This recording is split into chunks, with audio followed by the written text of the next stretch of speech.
Hello students, मैं B S Chauhan आपके अपने यूट्यूब चैनल JMD क्लासेज में हार्दिक स्वागत करता हूं। आज की क्लास कक्षा 10 के विद्यार्थियों के लिए, जिसमें हम सामाजिक विज्ञान के अंतर्गत जो भूगोल इकाई है उसका तीसरा चैप्टर जल संसाधन का अध्ययन करेंगे। जिन बच्चों ने जल संसाधन का पहला पार्ट नहीं देखा है उसके लिंक नीचे डिस्क्रिप्शन में दी गई, वहाँ से जाकर आप देख सकते हो। आज इसका दूसरा पार्ट है।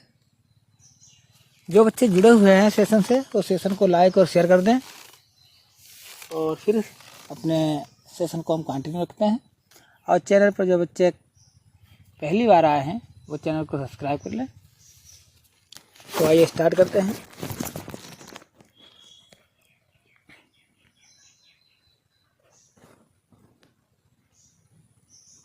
यहाँ तक मैंने पढ़ा दिया था, अब इसके आगे से पढ़ेंगे।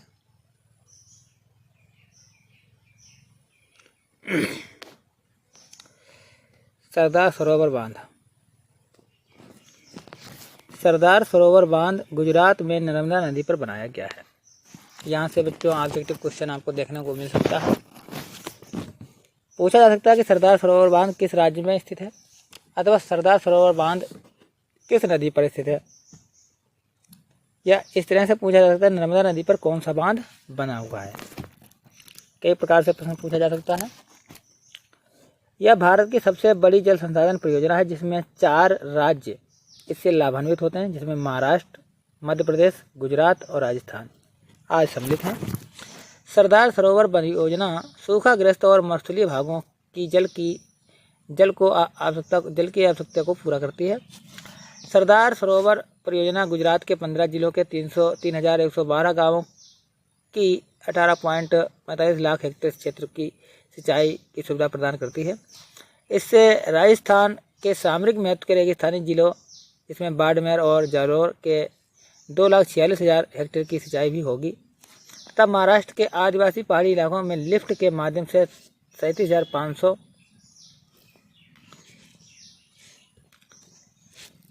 हेक्टेयर भूमि की सिंचाई होगी। गुजरात के लगभग 75% कमांड क्षेत्र सूखा प्रवण है, जबकि राजस्थान में संपूर्ण कमांड क्षेत्र सूखा प्रवण है। सुनिश्चित जल की उपलब्धता जल्द ही इस क्षेत्र को सूखारोधी बना देगी। यानी इसके माध्यम से जहाँ भी सूखा क्षेत्र आता है वहाँ जल की आपूर्ति की जाती है इस सरदार सरोवर बांध के द्वारा।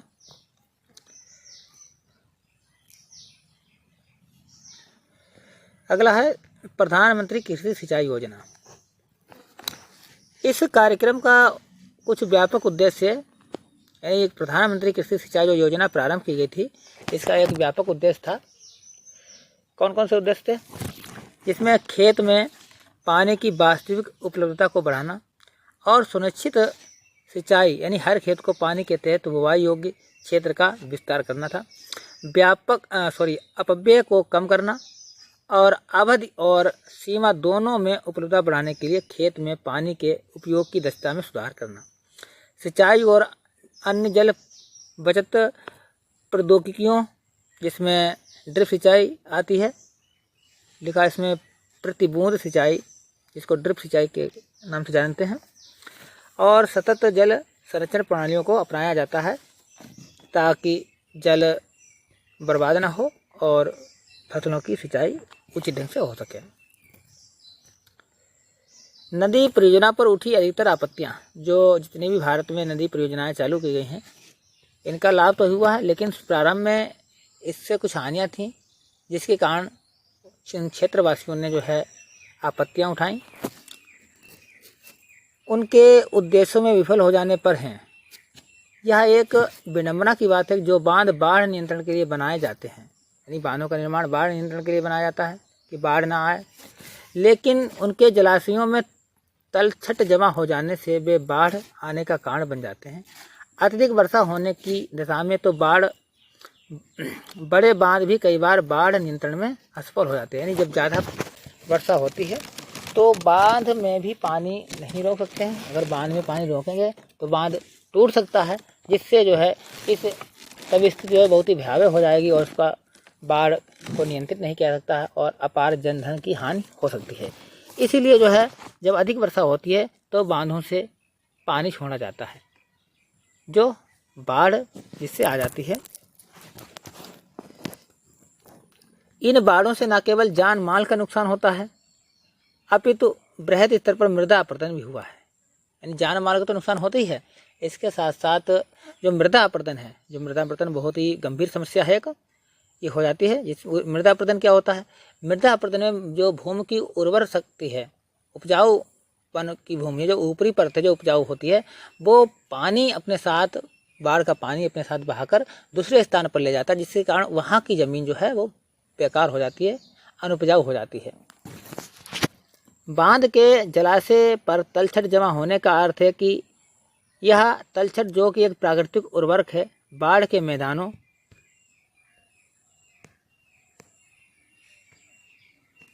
इस मानचित्र का हम बाद में अध्ययन करेंगे बच्चों। बांध बताएंगे इसमें कहाँ कौन से बांध बने हुए हैं।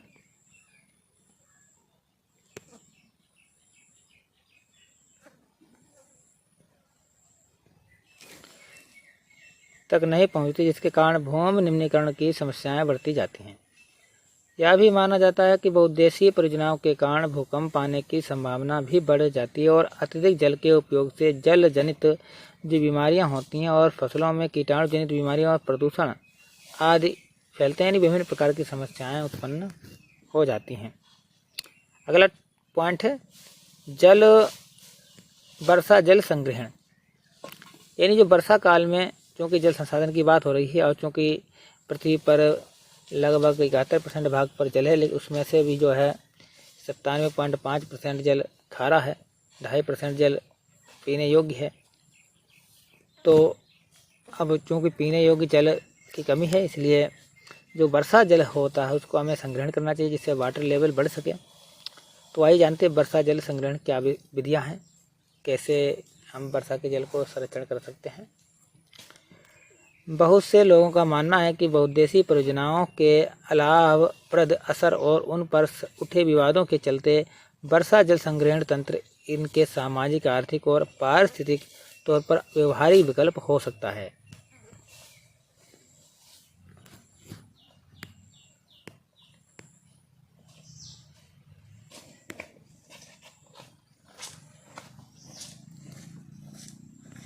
प्राचीन भारत में उत्कृष्ट जलीय निर्माणों के साथ साथ जल संग्रहण ढांचे भी पाए जाते थे। लोगों को वर्षा पद्धति और मृदा के गुणों के बारे में अधिक ज्ञान था। उन्होंने स्थानीय पारिस्थितिकी परिस्थितियों और उनकी जल आवश्यकता अनुसार वर्षा जल, भौम जल यानी भूमिगत जल, नदी जल और बाढ़ जल संग्रहण के अनेक तरीके विकसित कर लिए थे। पहाड़ी और पर्वतीय क्षेत्रों में लोगों ने गुल लिखा है, गुल यानी पहाड़ी और पर्वतीय क्षेत्रों पर, यहाँ से ध्यान रखना, क्वेश्चन बन सकता है ऑब्जेक्टिव टाइम में। पहाड़ी और पर्वतीय क्षेत्रों में लोगों ने गुल अथवा कुल, जो कि पश्चिमी हिमालय में होता है, जैसी वाहिकाएं नदी की धारा का रास्ता बदलकर खेतों में सिंचाई के लिए बनाई गई हैं।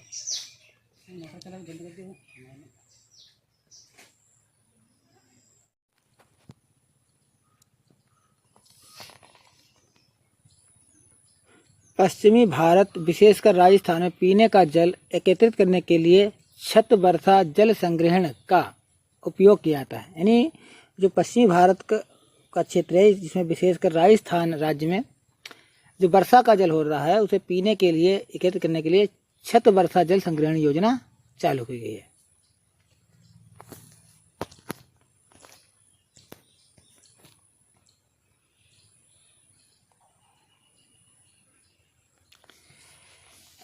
पश्चिम बंगाल में बाढ़ के मैदान में लोग अपने खेतों की सिंचाई के लिए बाढ़ जल वाहिकाएं बनाते थे। शुष्क और अर्ध शुष्क क्षेत्रों में खेतों में वर्षा जल एकत्रित करने के लिए गड्ढे बनाए जाते थे, ताकि मृदा को सिंचित किया जा सके और संरक्षित जल को खेती के लिए या कृषि के लिए उपयोग में लाया जा सके। राजस्थान के जिले जैसलमेर में खादीन और अन्य क्षेत्रों में जोहड़ इसके उदाहरण हैं। राजस्थान के अर्ध शुष्क और शुष्क क्षेत्रों, जिसमें विशेषकर बीकानेर, फलोदी और बाड़मेर में लगभग हर घर में पीने का पानी संग्रहित करने के लिए भूमिगत टैंक अथवा टांका जिसको कहते हैं हुआ करते थे। इसका आकार एक बड़े कमरे के जितना हो सकता है। फलोदी में एक घर में 6.1 मीटर गहरा, 4.27 मीटर लंबा तथा 2.44 मीटर चौड़ा टाँका होता था या भूमिगत टैंक होता था। राजस्थान में इसको हम टाँका कहते हैं। टाँका यहाँ सुविकसित छत वर्षा जल संग्रहण तंत्र का एक अभिन्न हिस्सा होता है, जिसे मुख्य घर या आंगन में बनाया जाता था। वे घरों की ढलवा छतों से पाइप द्वारा जुड़े हुए थे। छत से वर्षा का पानी इन नलों से होकर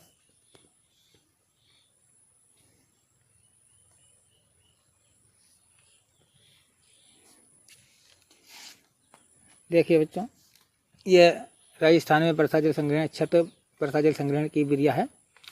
तो आप देख रहे हैं यहाँ पर ये बारिश हो रही है।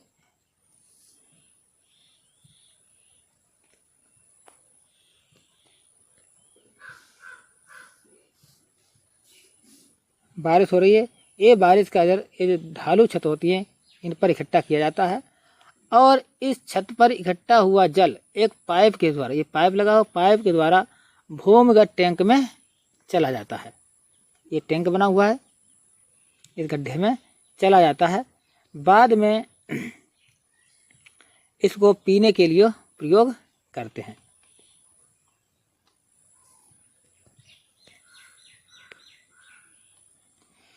यहाँ पर देखिए, ये भी एक चित्र बना हुआ है। ये बड़ा सा टैंक है, वर्षा के जल को एकत्रित किया गया है। ये बड़ा सा टैंक है। इस छत के पानी को इस बड़े से टैंक में इकट्ठा किया जाता है और जब वर्षा नहीं होती तब इसका उपयोग जो है पीने के पानी के लिए करते हैं।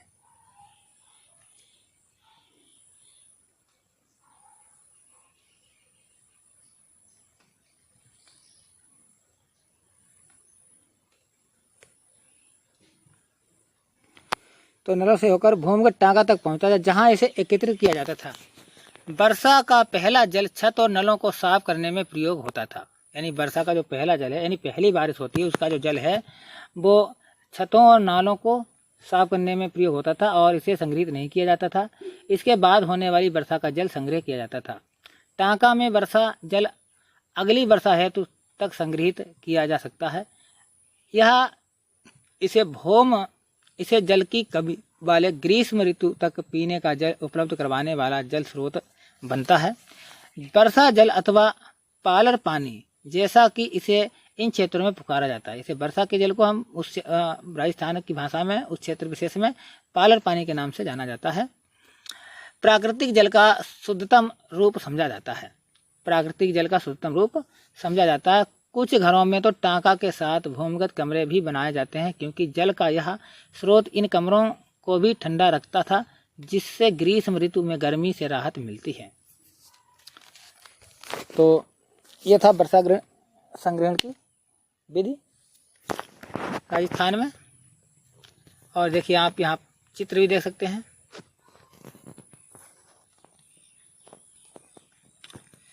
ये चित्र बने हुए हैं। देखिए इस चित्र में क्या है, वर्षा जल, छत वर्षा जल संग्रहण की विधियाँ। देखिए बच्चों, पीवीसी पाइप का इस्तेमाल करके छत का वर्षा जल एकत्रित किया जाता है। रेत और ईंट का प्रयोग करके जल का छनन यानी फिल्टर किया जाता है। अब भूमिगत पाइप के द्वारा जल हौज तक ले जाया जाता है, जहां से इसे तुरंत प्रयोग किया जा सकता है। हौज से अतिरिक्त जल कुएं तक ले जाया जाता है। कुएं का जल भूमिगत जल का पुनर्भरण करता है और बाद में इस जल का उपयोग किया जाता है, जैसा कि इस चित्र में दिखाया गया है, आप देख सकते हैं।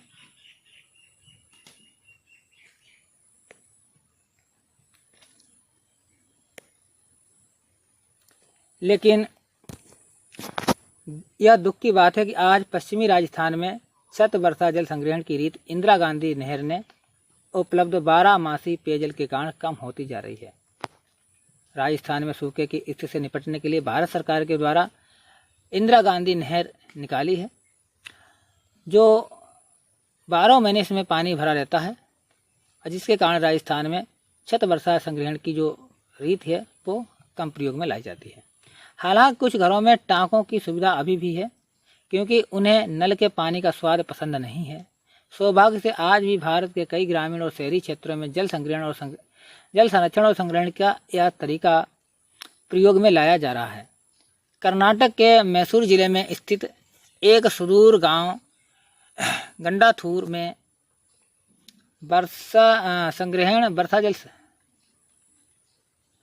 में ग्रामीणों ने अपने घर में जल आवश्यकता पूर्ति छत वर्षा जल संग्रहण की व्यवस्था की हुई है। गांव के लगभग 200 घरों में यह व्यवस्था है और इस गांव ने वर्षा जल संपन्न गांव की ख्याति अर्जित की है। यहाँ प्रयोग किए जा रहे वर्षा जल संग्रहण ढांचों के बारे में अधिक जानकारी के लिए चित्र 3.4 को देखें।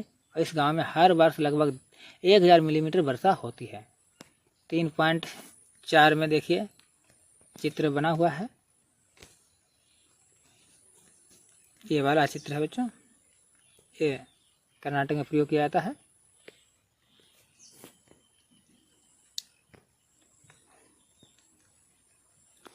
और महत्वपूर्ण तथ्य यहाँ पर भी है बच्चों, यहाँ से प्रश्न बनता है ऑब्जेक्टिव टाइम में। मेघालय की राजधानी शिलांग में छत वर्षा जल संग्रहण प्रचलित है। यह रोचक इसलिए क्योंकि चेरापूंजी और मासिनराम जहाँ विश्व का सबसे अधिक वर्षा होती है। तो यहाँ से प्रश्न बनता है विश्व में सबसे अधिक वर्षा कहाँ होती है? तो हमारा उत्तर होगा विश्व की सर्वाधिक वर्षा जो है मासिनराम में होती है। पहले चेरापूंजी नामक स्थान पर होती थी, लेकिन वर्तमान में मासिनराम में होती है। शिलांग से 55 किलोमीटर दूरी पर ही यह स्थित है और यह शहर पीने के जल की कमी की गंभीर समस्या का सामना करता है। शहर के लगभग हर घर में छत वर्षा जल संग्रहण की व्यवस्था घरेलू जल आवश्यकता की कुल मांग के लगभग 15 से 25% हिस्से की पूर्ति छत जल संग्रहण व्यवस्था से की जाती है। तो यहाँ से हमें एक प्रश्न बना है कि विश्व में सर्वाधिक वर्षा वाला क्षेत्र कौन सा है? तो हमारा उत्तर होगा मासिनराम। पहले चेरापूंजी था, लेकिन वर्तमान में मासिनराम है। विश्व में सर्वाधिक वर्षा होती है, यह मेघालय राज्य में स्थित है। ठीक है बच्चों। दूसरा पॉइंट यहाँ से बनता है कि छत जल संग्रहण थार के सभी शहरों यानी थार के मरुस्थल यानी राजस्थान में के सभी शहरों और ग्रामों पर प्रचलित था। वर्षा जल जो कि घरों की ढालू छतों पर गिरता है उसे पाइप द्वारा भूमिगत टाँका के अंदर ले जाया जाता है, जो मुख्य घर या आंगन में बना होता है। ऊपर दिखाया गया चित्र दर्शाता है कि जल पड़ोसी की छत से एक लंबे पाइप के द्वारा लाया जाता है और यहाँ पड़ोसी की छत का उपयोग वर्षा जल को एकत्र करने के लिए किया जाता है। चित्र में एक छेद दिखाया गया जिसके द्वारा वर्षा का जल भूमिगत टाँका में चला जाता है। आप इस देख सकते हैं, देखिए बच्चों, ये यहाँ पर देखिए, ये देखो, ये पाइप लगा हुआ है, ये पाइप लगा हुआ है और यहाँ से जल जो है ज़मीन के अंदर जाता है। यहाँ ये टैंक बना हुआ है, इस टैंक से नीचे होल से होकर ज़मीन के अंदर पहुँचता है।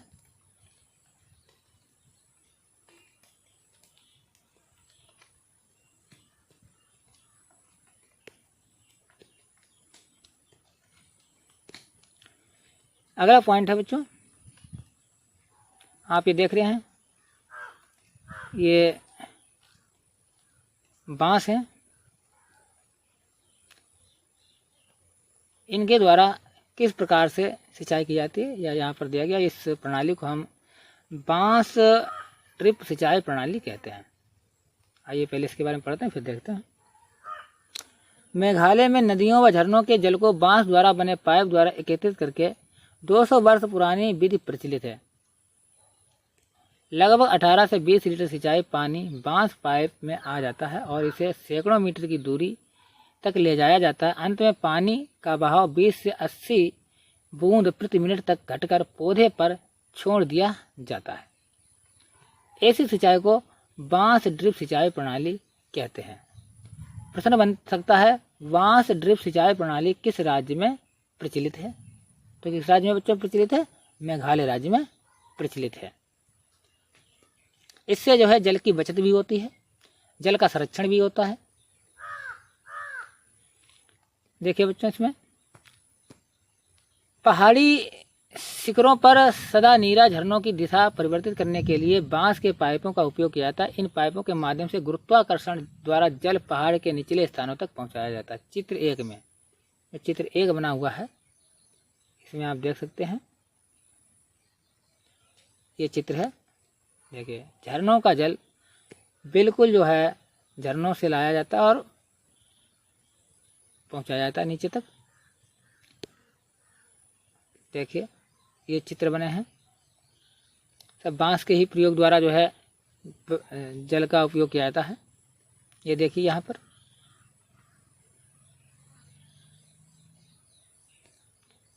देखिए क्या लिखा है इसमें। चित्र 2 और 3 में बांस से निर्मित चैनल से पौधे के स्थान तक जल का बहाव परिवर्तित किया जाता है। पौधे तक बांस पाइप से बनाई व बिछाई गई है। विभिन्न जल शाखाओं में जल वितरित किया जाता है। पाइपों में जल प्रवाह इतनी स्थितियों में परिवर्तन करके नियंत्रित किया जाता है, यानी उसके जल को बहाव को कम किया जाता है। यदि पाइपों को सड़क पर ले जाना हो तो उन्हें भूमि पर ऊंचाई से ले जाया जाता है, जैसा कि यहाँ पर दिखाया गया है। बहुत ऊंचाई पर जो है गए हैं बांस। और पौधों तक किस तरह से पहुँचाए जाते हैं, देखिए यहाँ पर चित्र है। पौधों तक जो है सिंचाई पहुँचाई जाती है, इसके माध्यम से सिंचाई होती है। चित्र 5 और 6 में संकुचित किए गए चैनल सेक्शन और पंथातरण इकाई जल सिंचाई के अंतिम चरण में प्रयुक्त की जाती है। अंतिम चैनल सेक्शन से पौधे की जड़ों के निकट जल गिराया जाता है। ठीक पौधे की जड़ों के नीचे जो है जल गिराया जाता है। ये देखिए आप देख सकते हैं यहाँ पर। तो ये है वर्षा जल संग्रहण।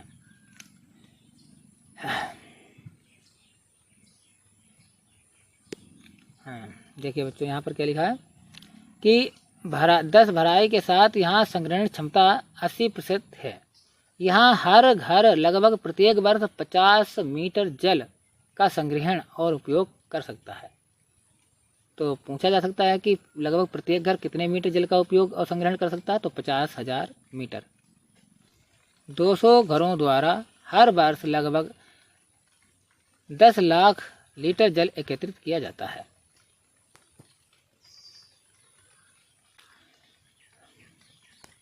अगला तथ्य, तमिलनाडु एक ऐसा राज्य है जहां पूरे राज्य में हर घर में छत वर्षा जल संग्रहण ढांचे का बनाना आवश्यक कर दिया गया है। इस संदर्भ में दोषी व्यक्तियों पर कानूनी कार्रवाई हो सकती है। पूरे देश में तमिलनाडु एक ऐसा राज्य है जहां पर हर घर में छत वर्षा जल संग्रहण के ढांचों को बनाना आवश्यक कर दिया गया है। अगर कोई व्यक्ति इस कानून को नहीं मानता तो उस पर वैधानिक कार्रवाई की जाती है।